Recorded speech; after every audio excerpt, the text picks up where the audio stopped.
So since the news refuses to be the news, I have to be the news.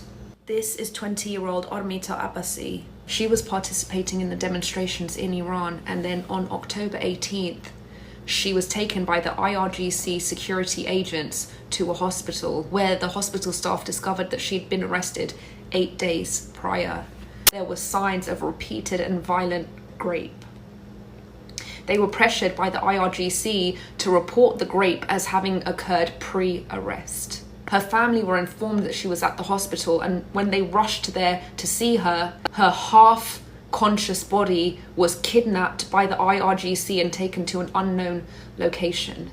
Nobody has heard from her since. This is Hossein Ronaqi. He is a blogger and an activist. He was in the middle of an interview when the IRGC attempted to kidnap him from his home, which he managed to escape, but they threatened that his friends and family would be harmed if he didn't turn himself in to Evin prison.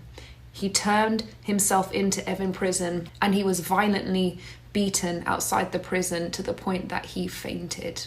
He was then taken into the prison, and both of his legs and his finger have been broken. People from inside the prison reported seeing him being dragged from the confession room to solitary confinement. Since they broke his legs, he can obviously no longer walk, and he is being denied medical attention. This is 22-year-old Elmira Hosseini. She was handing out chocolates on the side of the road, and the chocolates had a note that said, "Woman, life, freedom, Zan Zendegi Azadi." She was arrested for the note. Her mother was informed that if she provided her birth certificate, they would let her go. And of course, they didn't let her go. Her life is in serious danger. This is Nilufar Hamidi and Elohe Mohammadi. These are the journalists that broke the news about Mahsa Jina Amini's death.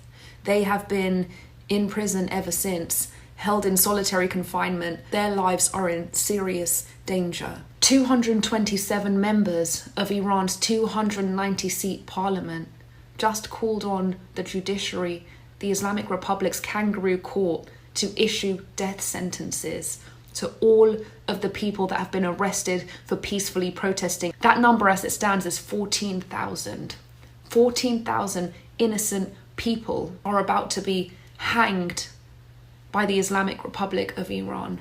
I've said this before and I'll say it again. The Islamic Republic has yet to execute persons whose names are well known in the international community. That is strong evidence that saying their names works, and it is the least that we can do. If nothing else, say their names to save their lives.